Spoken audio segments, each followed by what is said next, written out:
वंदे मातरम दोस्तों, मैं हूं राजेश और आप देख रहे हैं learning with Rajesh YouTube channel. प्यारे दोस्तों, जैसा कि आपको पता है, हमने भूगोल की पाठ्य पुस्तक से +2 क्लास में 4 लेसन कंप्लीट कर लिए हैं। आज हम भूगोल की पाठ्य पुस्तक से लेसन नंबर 5, जिसका नाम है प्राथमिक क्रियाएं, स्टार्ट करने जा रहे हैं। और मुझे पूरा विश्वास है कि आपने पहले वाले 4 लेसन अच्छे से याद कर लिए हैं और आप अपने पहले सेमेस्टर के यानी टर्म 1 के एग्ज़ाम के लिए अच्छे से तैयार हैं। आई होप कि आपको पहले वाली वीडियो का कंटेंट अच्छा लगा होगा, समझ आया होगा। चलिए आज का काम शुरू करते हैं।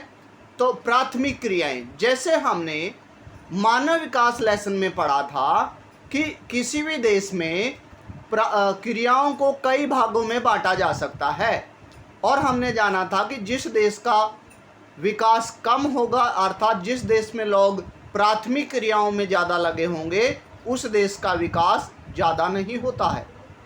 अब हम यहाँ पर प्राथमिक क्रियाओं के बारे में पूरा लेसन जानेंगे। सबसे पहले हम अर्थ जानेंगे कि प्राथमिक क्रियाओं का अर्थ क्या है। प्राथमिक क्रियाएं वे क्रियाएं होती हैं जो प्रत्यक्ष रूप से यानी डायरेक्टली पर्यावरण पर निर्भर हैं, प्रकृति पर निर्भर हैं, जैसे कि पशुचारण, मत्स्य पालन, कृषि, खनन, आखेट, संग्रहण। ये मुख्य क्रियाएं हैं जो कि प्राथमिक क्रियाएं हैं। अब आप कहेंगे जी समझ आया, लेकिन एक एग्जाम्पल देकर हमें समझाइए कि ये क्रियाएं प्राथमिक क्रियाएं कैसे हैं। हमने पढ़ा कि ये प्राथमिक क्रियाएं पर्यावरण अर्थात प्रकृति पर निर्भर होती हैं। जैसे आपको पता है, पशुचारण के लिए हम घास फूस पर निर्भर हैं। आप बताइए, घास फूस कहाँ उगता है? धरती पर। धरती हमें किसने दी है? प्रकृति ने। अब घास फूस भी जब उगेगा जब बारिश वगैरह होगी, और बारिश कौन करता है? अर्थात किससे मिलती है? प्रकृति से, पर्यावरण से। आई होप कि एग्जाम्पल से आप अच्छे से समझ गए हैं। चलिए आगे बढ़ते हैं, हम इनके बारे में डीपली पढ़ेंगे जैसा कि लेसन में दिया गया है। हम इस अध्याय में कृषि के बारे में, कृषि जो प्राथमिक क्रिया है वो विश्व में सबसे ज़्यादा प्रचलित प्राथमिक क्रिया है, इसलिए इस लेसन में कृषि के बारे में हम बहुत ज़्यादा अध्ययन करेंगे। लेकिन पशुचारण भी कृषि के साथ साथ चलने वाला कार्य है। पशुचारण और पशुपालन, यानी हम पालेंगे तो उन्हें चराएंगे भी, तो यानी पशुपालन भी कह सकते हैं हम, पशुचारण भी। तो देखिए, पशुचारण के प्रकार हमने अध्याय में जाना कि पशुचारण में चलवासी पशुचारण होता है, एक व्यापारिक यानी व्यावसायिक पशुचारण या पशुपालन होता है।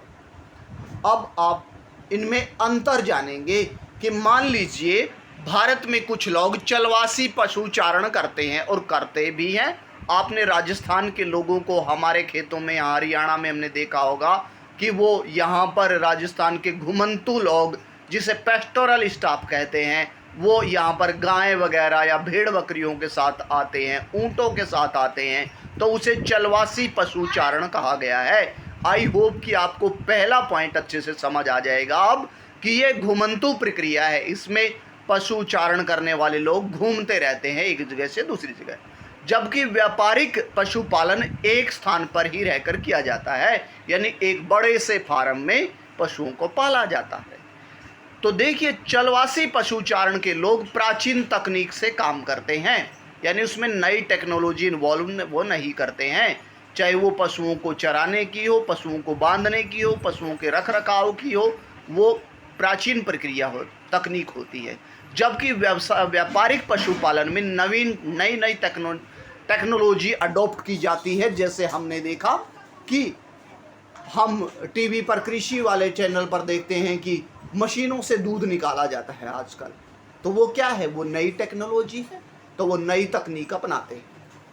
उसके बाद जीवन निर्वाह, यानी चलवासी पशुचारण लोग जीवन यापन के लिए करते हैं, ताकि उनकी रोजी रोटी, उनके सहारे थोड़ा बहुत दूध उन्हें मिल जाए, या फिर दूध के सहारे दूध बेचकर वो और चीज़ें ले ले। तो इस प्रकार जीवन निर्वाह के लिए पशुचारण किया जाता है, चलवासी पशु। लेकिन व्यापारिक पशुपालन किस लिए किया जाता है? लाभ प्राप्ति के लिए, टू अर्न मनी।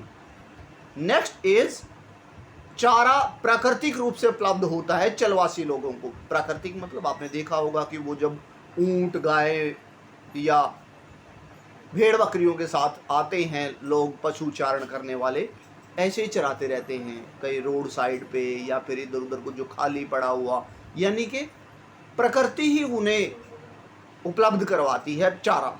लेकिन व्यापारिक में हम फार्म में चारा उगाते हैं जैसे हम करते हैं पशुपालन में।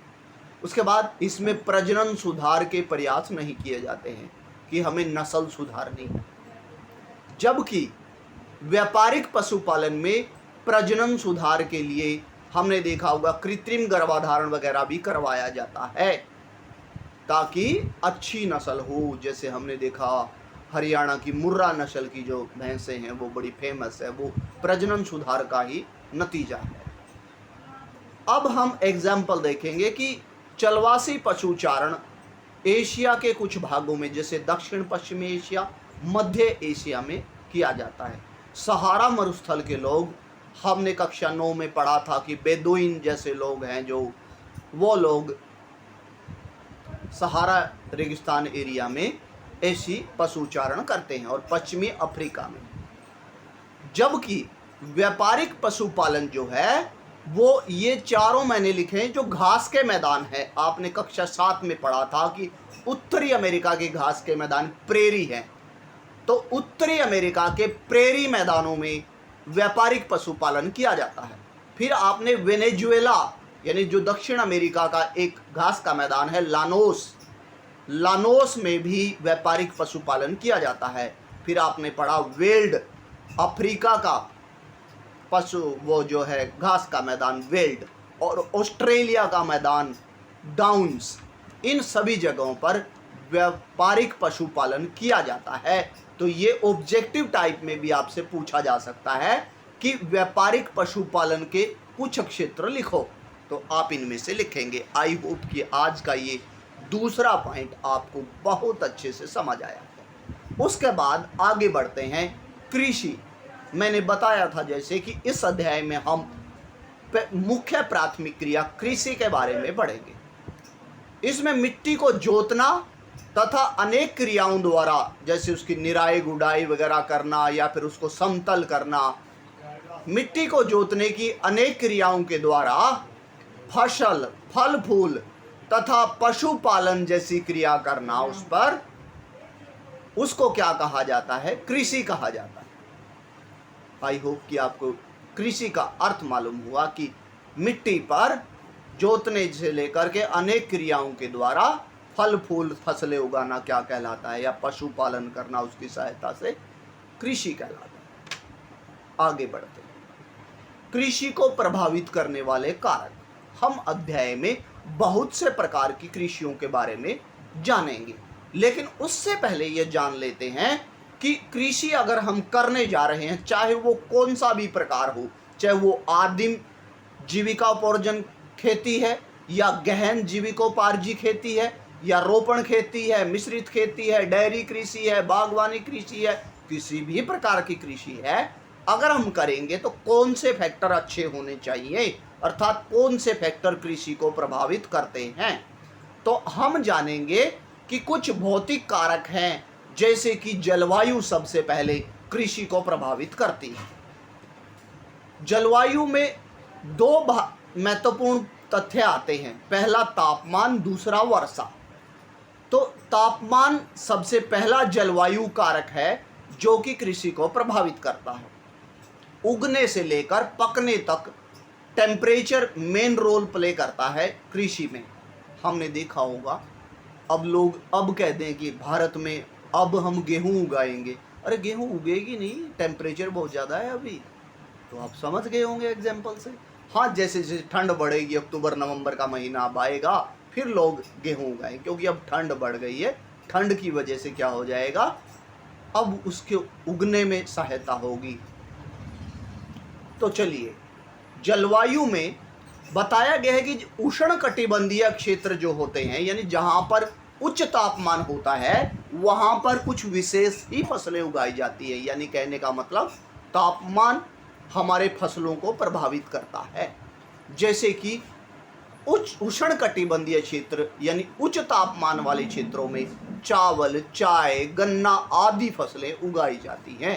अब मैंने आपको इस मैप के जरिए, इस एक्टिविटी के जरिए समझाने की कोशिश की है कि विश्व में ये उष्णकटिबंधीय क्षेत्र कहाँ पर होता है या फिर ये क्या है, ताकि आप रटे ना। हमने कक्षा 6 में जाना था कि कर्क रेखा और मकर रेखा के बीच का भाग क्या कहलाता है? टॉरिड जोन कहलाता है, उष्णकटिबंध क्षेत्र कहलाता है, अर्थात उच्च तापमान वाला क्षेत्र कहलाता है। अर्थात यहाँ पर इस स्थिति पर विश्व में जो देश आते हैं उनमें ये फसलें उगाने में कोई दिक्कतें नहीं आती है, क्योंकि वहाँ उच्च तापमान है। उसके बाद कर्क रेखा से ऊपर और मकर रेखा से ऊपर 66.5 डिग्री दोनों साइड शीतोष्ण कटिबंध आता है, जो मध्यम तापमान वाला क्षेत्र है, यानी टेम्परेट जोन है।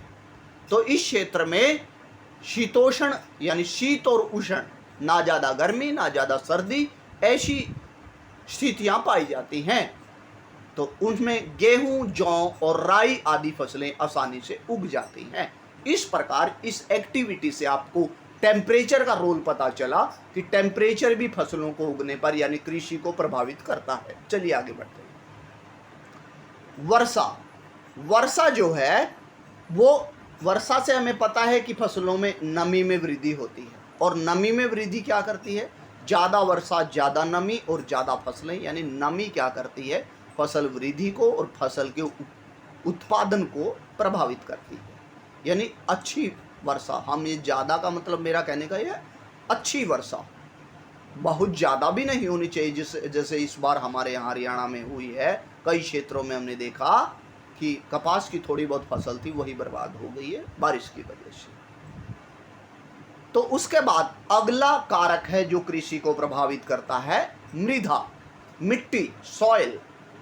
मृदा जो है भूपर्पटी का ऊपरी आवरण है। अब आपने ये जरूर जाना था कक्षा 7 में कि भूमि की ऊपरी परत को भूपर्पटी कहा जाता है, यानी लिथोस्फेयर कहा जाता है। और लिथोस्फेयर का भी ऊपरी आवरण, बिल्कुल ऊपर वाला आवरण क्या है? मृदा है, सोइल है।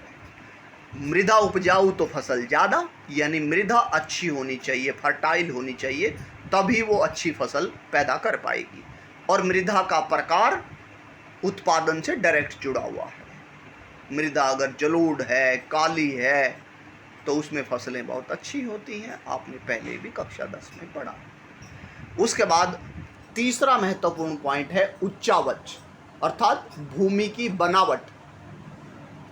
सीधे शब्दों में उच्चावट अर्थात रिलीफ, भूमि की बनावट। तो भूमि की बनावट में 3 तत्व शामिल हैं। कौन कौन से? ऊंचाई, ढाल और धरातल। हमने देखा, हमने कक्षा 10 में पढ़ा था कि भारत में तीनों रिलीफ पाए जाते हैं। भारत में ऊंचे यानी पर्वत भी हैं, ढाल वाले पठार भी हैं, और धरातल यानी मैदानी भाग भी है। तो ऊंचाई पे क्या होता है? कम उपजाऊ मिट्टी पाई जाती है, जिससे उत्पादन कम होता है। ढाल में क्या होता है? मृदा अपरदन यानी सॉइल एरोजन होने की संभावना होती है, तो बोई बाई फसल भी खराब हो जाती है। और धरातल अर्थात धरातल में मैदान, समतल मैदान पाया जाता है। समतल मैदान अच्छे उत्पादन के लिए उत्तरदायी होता है। इसलिए इस प्रकार आपने पढ़ा कौन से कारक हैं जो कृषि को प्रभावित करते हैं। 5 मार्क्स का वेरी वेरी इंपॉर्टेंट पॉइंट अभी आपने पढ़ा है कि तीनों कारक जो हैं, कौन कौन से कारक कृषि को प्रभावित करते हैं। लास्ट पॉइंट आज का, कृषि के प्रकार। कृषि के पहले, सबसे पहले वाले प्रकारों में आदिम जीविकोपार्जी कृषि है।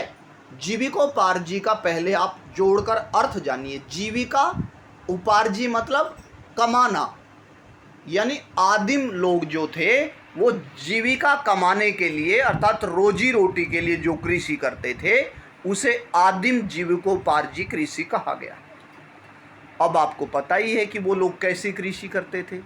देशी जुगाड़ से खेती करते थे, यानी उत्पादन कम होता था, जनसंख्या उस समय विरल होती थी, वो लोग कोई फसल चक्र भी नहीं करते थे, वो लोग खादों का प्रयोग भी नहीं करते थे, वो लोग मुख्य खाद्य फसलें ही उगाते थे। ठीक है भाई, पेट भरने के लिए गेहूँ उगानी है, अनाज, ज्वार, बाजरा, कोई चीज़ उगानी है, यानी इसमें आदिम जीविकोपार्जी में मुख्य खाद्य फसलें ही उगाई जाती हैं। उसके बाद गहन जीविकोपार्जी कृषि। गहन जीविकोपार्जी कृषि आजकल की कृषि है, जिसमें उत्पादन अधिक होता है, अधिक जनसंख्या की वजह से ऐसी कृषि की जाती है। हमने देखा भारत की जनसंख्या पिछले अध्यायों में आपने पढ़ा बढ़ती ही जा रही है, विश्व की भी बढ़ती जा रही है, इसलिए विश्व में गहन जीविकोपार्जी कृषि भी बढ़ती जा रही है। इसमें फसल चक्र भी किया जाता है, क्रॉप रोटेशन भी कई बार किया जाता है। उत्तम बीज हमने पढ़ा था, HYV seed, high yielding varieties use की जाती है। अच्छी खादों का प्रयोग, रासायनिक खादों का प्रयोग भी किया जाता है और अधिक मूल्यों वाली फसलें उगाई जाती हैं, जिससे कि बहुत ज़्यादा इनकम हो जाए। इस प्रकार आपने जाते जाते आदिम जीविकोपार्जी और गहन जीविकोपार्जी कृषि में पढ़ा, रटा नहीं, समझा आपने। आई होप कि आज का सेशन आपको अच्छा लगा होगा। यदि आप मेरे YouTube चैनल पर नए हैं, please subscribe the channel, like and share also. Thank you and have a nice evening. जय हिंद, वंदे मातरम।